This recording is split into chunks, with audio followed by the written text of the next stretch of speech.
Hello, listeners. Welcome back to the City Talks podcast series. I'm your host, Saba, from the City McWiggles blog. How are your holiday preps coming along? Thanks for stopping by in the meantime. I know it's a hectic time of the year, and you're probably flat out with the gift hunting. Did you enjoy last week's episode with Prita Greeley? This time I'm speaking to another woman / musician / entrepreneur. Kate Westwood is a singer-songwriter from Melbourne who runs an artist coaching company. It's actually a coincidence that in the first episodes of this series, I discuss the lack of wider mentoring programs for newcomers into the business with Desiree.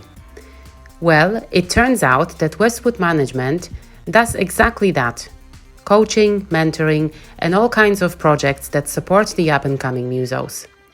But I'd better let Kate do the talking herself. I'm loving your background. It says in the Musician Summit. Very good. And look, my idea was to talk about the summit, but then I started kind of reading about your company and what you do besides being the singer-songwriter. So I think I'm going to start with something completely different, which is the Westwood Management, because the Musician Summit is one part of what you do within that company, I suppose. And it's funny because whatever you do in the company that I would like to talk about a bit in a minute is exactly what I spoke about with a musician yesterday. She said to me that when she was starting out, she missed completely the whole, kind of how do you do the business side of music? Because if you don't do the studies, if you don't specifically go on to study music management at a university, you're completely lost. You don't know what to do, when, how, and who you should contact, like how it all works out. So I think your company is a great thing for all the musicians out there. And I'm happy because, I didn't even know it existed until yesterday. But now, I know a lot of musicians who come to me and like from Australia as well. And they say like, dude, I'm lost. And I'm like, I'll do what I can to help you, but I can't do the music business side for you. I can get your music out there and hope that someone will, notice, but I'm going to send them straight to you. So, can you, and I really think it's important. So could you tell me how this idea came about and like what the different parts of the business are and like how you're trying to help the musicians? Absolutely. Great question. So I actually did go to university here in Australia and I studied entertainment management. And at the same time, I was releasing my first album. I was recording and releasing my first album. And I was learning about the music business. And, I'm a creative. I'd never studied business before. And so that was all brand new for me. But as I was doing that, I realized that I'm learning how to be a manager, but as a manager, I wouldn't choose to work with me, the artist, because I'm not making any money. And that's, some managers will take a risk. And for example, if you know Scooter Braun, who is the manager for Justin Bieber, he took a risk on Justin Bieber. Justin wasn't making any money. Scooter was just at the beginning of his career, but he thought, oh, I'm going to take a risk on this guy and I'm willing to put in my hours for free because I think he's passionate. And, great. If you find someone you're passionate about, to do that. But generally managers work on a percentage. And so 15% of zero is nothing. And so most managers will only engage with an artist if they're just passionate about their talent, or if the artist can show that they're going somewhere, they've built up a fan base, that they've started to get income from a couple of different areas, and there is a potential of future income for the band, which also means then the manager gets paid a percentage. And so I was like, who is around now to help me figure out what is a distributor? What do I put on my website? How do I promote it? I was lost. I was exactly what you were saying. I was totally lost. It was like I would open a cupboard to get one thing out and everything would fall on me. I would be so overwhelmed and I'd be wasting time and money researching and looking and trying things out. And so I decided I wanted to be the change that I wanted to see in the world, because there are plenty of managers. Quote, by the way, I'm going to use that quote. I love it. It's just so to the point. Yeah. Sorry for interrupting. No, totally fine. Exactly what I said, that there are plenty of managers out there working with artists who are at a level where they're ready for that. But then there are thousands and thousands and thousands and thousands, hundreds of thousands possibly of artists across the world who are wanting to get started, because now anyone can be an artist, which is amazing. But we're lost. We're confused. we're spending money that we shouldn't. We're releasing music that maybe is not great quality or isn't even really a good song, but it's the only song we've written. And, there's just so much stuff that's confusing. And so Westwood Management is the company that I created.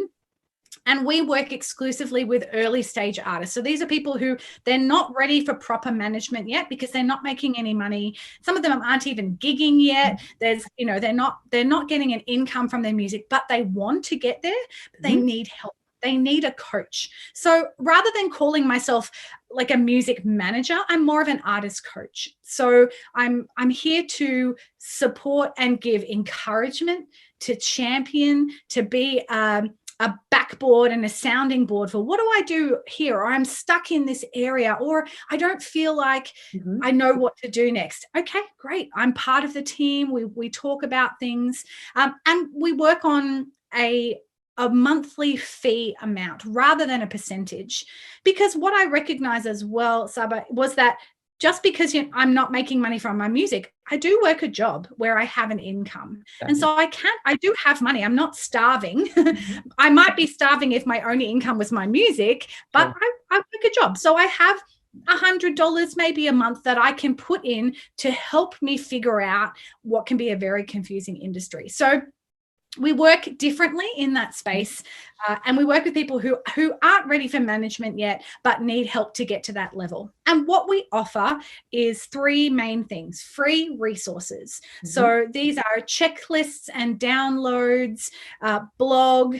We're working on a podcast, a bunch of information and ideas and education that's free, that's easy to access. Just pop your email in or head to the website or go to the podcast, which isn't available yet, but we're working on, so that anyone can access. It doesn't cost any money. You can be from anywhere in the world. And even though I'm Australian, a lot of what I talk about is Australian, but we'll use examples that will be available of the concepts are the same no matter where you come from. And this is educating and supporting emerging stage and early stage artists. So that's the first thing we do. The second thing we do is online training. So creating courses, like mini courses that just take a couple of hours to learn about PR or how to write a grant to apply for some funding, to a bigger course, which is all about a 12-month process of releasing your music called the Music Release Roadmap. And we also have an online membership that's just a small amount per month that gives you access to a whole bunch of courses from social media to email lists to marketing, all that stuff, but also gives you the opportunity to get some coaching every month without it being a really big expense. In part 2 of our chat, Kate and I discussed how the one-on-one coaching can be of value to artists who have already nailed the theory and are ready to take it to another, more practical level.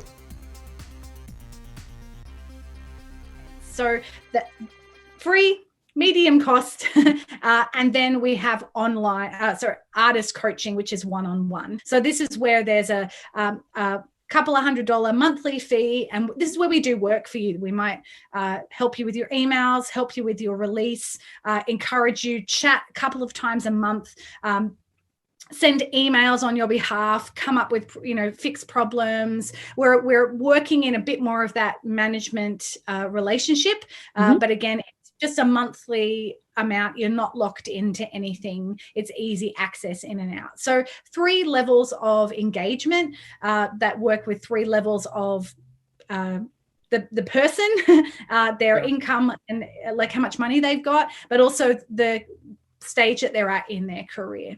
But we wanted to have accessible music management and coaching for emerging artists. And I love what you said, that this is not music management, but this is artist coaching. And I think that's what's missing anywhere in the world in the industry.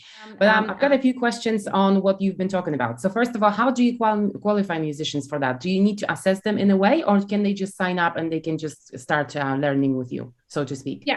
Great question. So the free resources and the online training is open to anyone. You can be a band, you can be death metal, you could be a duo that sing children's songs, like you could be an opera singer, you could be any type of musician, songwriter, or artist. The free resources and the online training, the courses and education, available for anyone. No issue, if you want to jump on board, we'd love to have you.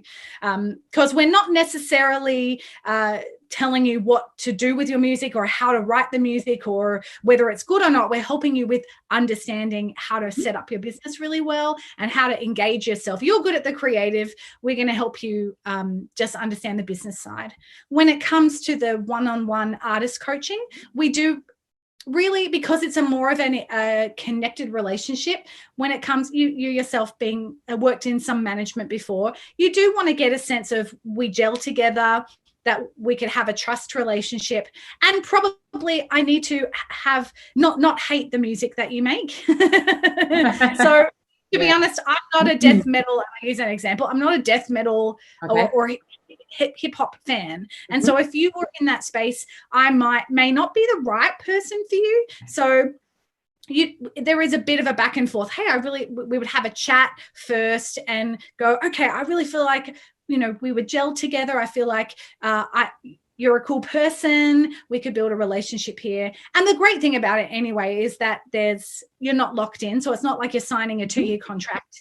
It's like, okay, hey, I don't think it's really working. I don't think we're on the same level. Let me pass you on to my friend Monica, who works more with people in your area, or, maybe just jump back onto the online training and come back later on, whatever. So there's options there, but it's really only the one-on-one coaching where there's a little bit more assessing of the relationship potential, but the others is just free and open access. And it's open internationally, you said, yeah? So to anybody in the world. Okay, excellent.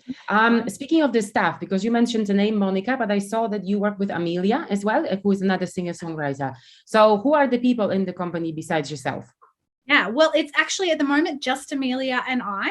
Okay. So Amelia is a mum. She lives in another part of Australia. We knew each other a while ago, but I was looking for an employee. I was looking for another coach. So I've trained Amelia up. So we both work together in the coaching space because I was getting a bit full. I didn't really have more time to take on new artists.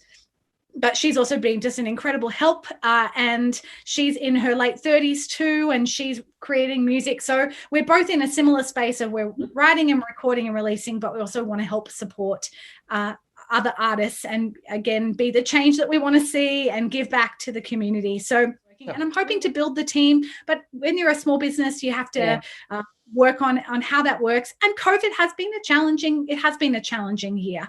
My income has been quite low in some things because I just know that, especially here in Australia, a lot of artists for the second year in a row haven't been able to gig, haven't been getting that income. And so, it has been a challenging year, but I've been working. We'll work on the podcast, we'll work on the summit, we'll do a couple of different things to keep growing.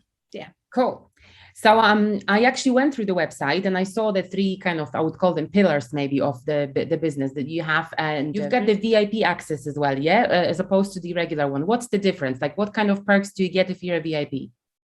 Beautiful. So we've just kind of switched how we did it. There was kind of different information available on the 2 different levels, but we just brought it all down together.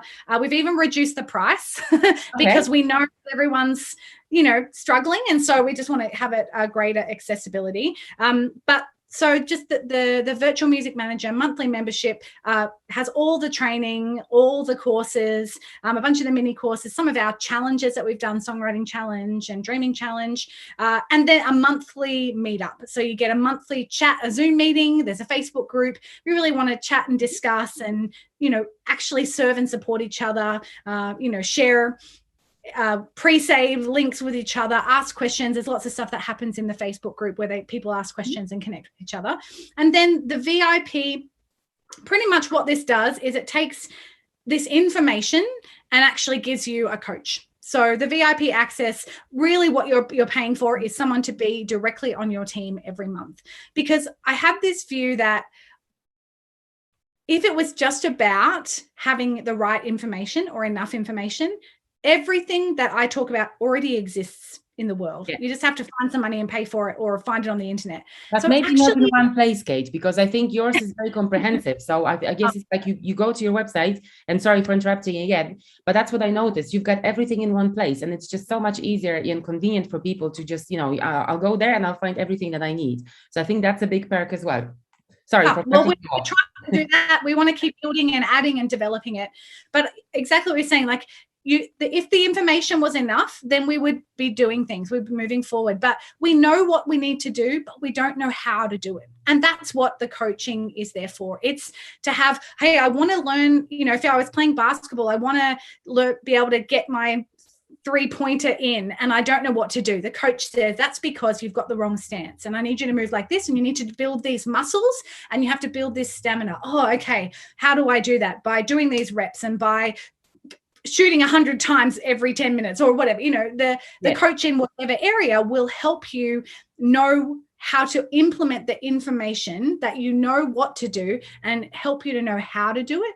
But then also the coach will just give you confidence, because one of the biggest things that as artists we feel is insecurity and comparison and fear. What if people don't like it? What if they don't like my music? What if I'm not good enough? What if someone else is better than me? There's all these things that we feel. I've felt as an artist, as just a human being, but your coach actually goes, no, you're doing the right thing. You're working in the right way. You're building the right, you're on the right trajectory. And your coach will actually help remind you that you're building a business. And so that takes time.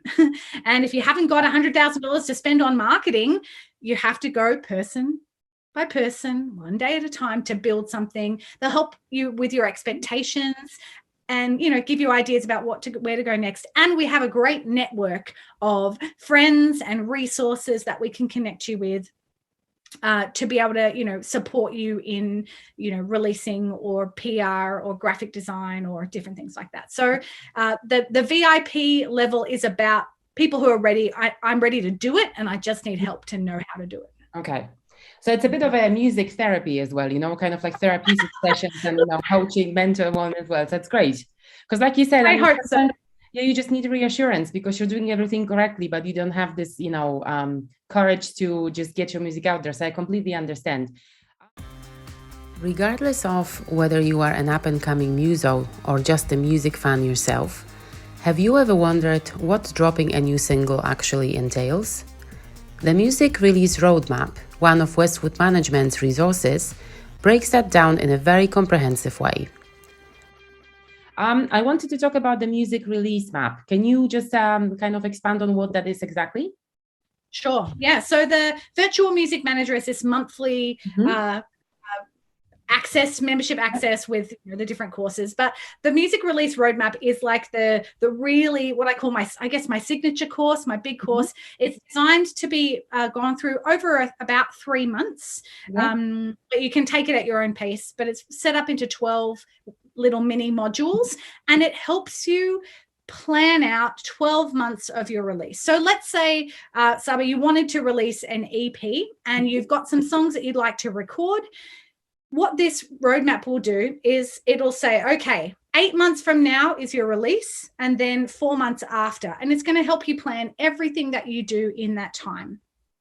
It's going to help you figure out your budget, looking at your timeline. So you don't want to be thinking, okay, I'd like to record next month and then release a month after. You can if you want, but we wouldn't recommend that. These are the reasons why. It's going to help you know what questions to ask when you're finding a producer, to find the right type of producer for what your needs are. It's going to help you get the most out of your studio time, how to find, how to develop your songs, things about planning your PR and your actual release campaign. So how to do PR by yourself or how to hire someone to help you do it, all the way through to planning your launch party and actually releasing the music. What do you do on release day once it's out? How do you talk about it, through to what happens after the EP's out? What do I do now? Gives you ideas about what to do. Checklists. I think the overall checklist has more than 100 things to do each week. It shows you this week you should be doing this. Okay, if you haven't, buy your domain name, pick a website provider and start. And then there's a whole week on websites and setting up your social media. And so it's really breaking what can be a very confusing process into 12 weekly sections. And then in just 3 months, you could plan out your whole and prepare your whole release process for your next project. So it's pretty comprehensive. It's fun. And there's also a Facebook group and a monthly chat in that as well. So a Zoom chat. So, if you've got questions, and we're celebrating each other's releases and supporting each other. So it's pretty fun. Yeah, and I think that's what's missing as well, because sometimes the creatives in general and artists and musicians need a bit of a kind of like a structure and direction, like this checklist is a good idea because then you know what you're doing. You might have a great idea, but not necessarily a plan how to execute it. So yeah. How many people have gone through the program? Like, if we can talk a bit about the numbers and stuff. So how many people have already engaged with it? More or less, obviously. Sure. With the music release roadmap, we only released that this year. So we had 17 people do the beta course. And I think because of COVID, we didn't have as many as we'd like. But I think it's been about 30 people altogether who've gone through the music release roadmap. And then over the last 3 years, possibly around 50 people engaged with the virtual music manager. As an artist coach, I've worked with probably 15 or 20 people. And then I have an email list of 1,800 of people who have connected with the summit, a freebie, done one of our challenges.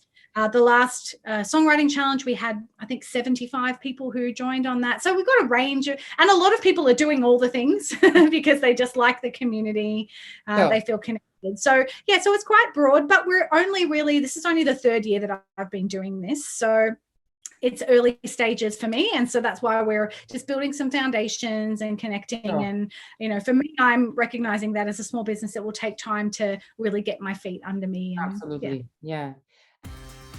Finally, we also spoke about some tangible results.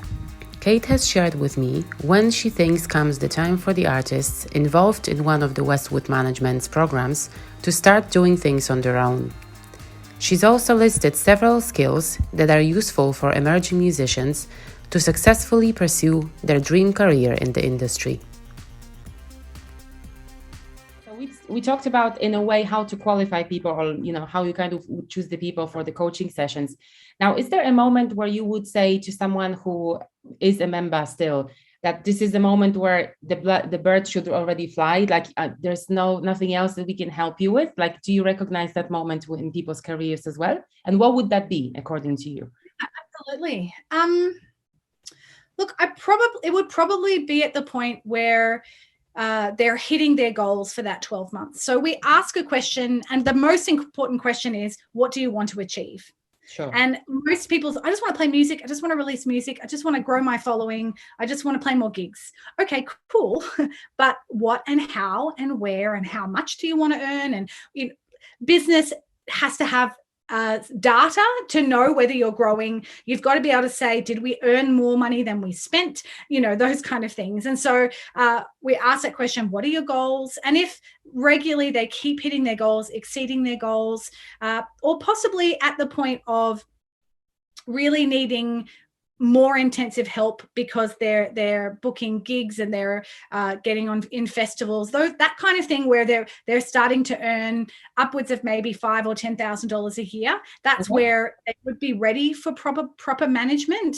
And so we would encourage people to find, like, at some point, I'm ready. I would like to be able to, if we've been traveling, like I have a couple of artists that I've been with for 2 years, and so I would want to be that manager for them, but I'm not ready for that yet. And they're not ready for that yet either. So, and the great thing about it is you're not locked in. So, if it's a sense of, okay, I really need more help in this space. Okay, now we're looking at who you need in your team. You've got to hire a booking agent, hire a PR company, hire a graphic designer to be on your team, or, getting someone to help you with your planning your tour, like those kind of things. You can have, as an independent self-managed artist, you can have 10 or 15 people in your team at different points without having a label deal or without having a full-time manager. So, so I hopefully answered your question. Yeah, it really, totally.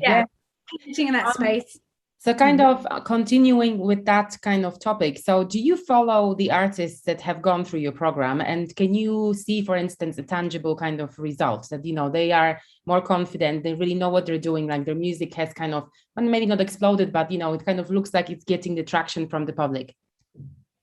Yeah, look, I would like to be able to say I've got, heaps of data on everyone. But what the great thing about artists, and look, I'll use the example of one of our virtual music manager members, Jo. Sure. So she's still with us. She is a 45-year-old wonderful woman. She's got kids. And what I love is that we're only one part of her journey. She's part of, she's done some songwriting challenges with other people. She's part of a songwriters community in Melbourne, and there's lots of gigs and open mics that happen. And so she recognizes that she needs support and connection in a bunch of different things.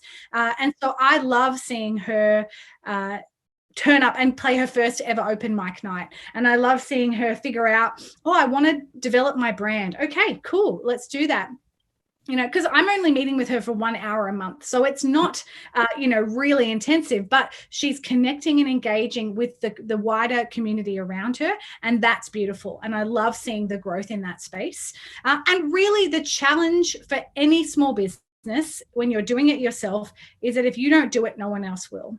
And so if you don't turn up and do the work, no one's going to be chasing you. No one's going to be working harder on your music career than you are. So I'm sure there are some people who have tried and then hasn't turned out how they liked, or they've, I would actually love to say more, but I know that COVID has had a huge impact here in Melbourne, because people who had tours were cancelled. People who had gigs for their release have had to say, well, we're just going to have to do it online. People who tried to do a crowdfund had to postpone it because they just didn't know what would happen in COVID. So it has really been a topsy-turvy year in that space. But I don't have the data, but I have seen people grow because they think, I can do this, I'm worthy, I've got something to share, and I recognize it's going to take time, but I'm not giving up. Okay. And I think it's the more important aspect for me as well, apart from the data that everybody's after now. But it's kind of like gaining that confidence, and like kind of believing in yourself. And I think you can tell if someone has really kind of discovered it in what they're doing. Also, on the topic of if you don't do it, no one else will. Story of my life. I'm not a musician, but I can totally relate to it. I think anybody can, who's trying to kind of like, do their own thing and has their own business. One of the parts that of the Westwood Management and what you do with the artists is teaching them skills that are necessary to manage their business. And what I find often when I speak to artists is that they don't think that creative side can be married with the business one. And in a way, I do understand, because they're completely different realms, and you kind of approach them in a different way as well. So what would you say are some of the skills that they need in order to be able to manage that? Could you name maybe like 3 most important ones? Sure. Good question. So in terms of managing, you need to either be organized, or you need to get someone to help you be organized. So you have to be able to make plans and take your dreams and actually make them smart goals that actually, for example, I want to play more gigs. How many more gigs? Like you have to be able to think strategically and not just think tomorrow, what am I going to do next week? You have to plan ahead. And that's what businesses do. And so what we do is try to help them with checklists and timelines and just more information to help them make that easier to know how to do. And the second thing with that is just writing things down. Probably you have an attitude of writing things down so that when you do it a second time, you have a history of what you did the first time, and you can repeat it, or you can make a change to move forward. So that sense of organization, if you think about any store that you go to buy clothes, if they haven't organized the clothes that are going to go on the shelf when these ones sell, they're in trouble. Yeah. And so they have to be future planning. They've got to be thinking 12 to 18 months ahead. Otherwise, you're always just going to go, oh, here's an idea.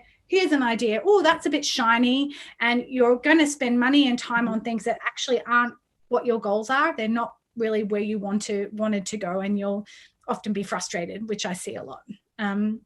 The second thing is DWO. So this is where the whole thing about who can be involved in what you're doing. Mm-hmm. And that's as simple as who can you, if you're a songwriter, who can you get feedback on from your songs? Who can you collaborate with? Can you join a group? Can you, reach out for help? Can you ask for feedback? Can you ask for recommendations? Who else is in your team that you can get around you? And also, who can you gather who might be able to learn from what you're doing? That's something that we're really passionate about. Is you might be starting to be in the studio, and maybe you have a friend who's always wanted to record but never had the opportunity. Just get them to come along and have the experience of being a part of it, even though they're not singing on your stuff, they're just learning. I wish I had that when I was in my 20s. Someone saying, hey, come in. It would have given me a framework for what it could look like. So organization and future planning, your team and gathering your team around you, which also means a mindset change from independent artist means doing it on my own. Wrong. Independent artist means you are the CEO, and the CEO needs to know what all of the departments do, but they don't do all the jobs. They don't do their finances. They don't do the marketing. They don't do the social media, but they know what needs to happen, and they hire the right person for that job. So if you want to have a music career, do you really want to give responsibility for your music career over to somebody else? That's where you get taken advantage of, where you sign bad deals, those kind of things. So that's really what we want people to do, is to understand that. That was heaps fun, wasn't it, fam? Thanks for listening. And remember, Kate and I will be back on Thursday to conclude our chat. We'll be talking some more about working with the indie music community and how she's keeping on top of things in this ever-changing music business. But before you turn off this episode, hit that follow or subscribe button so you won't miss what's coming next. In the episode notes, there is a link to Westwood Management's page where you'll find all the resources we've discussed. Give Kate a yell, maybe she can help you as well. Also, feel free to contact me with your feedback or ideas for new episodes. And in the meantime, have a great week ahead. See you back here on Thursday.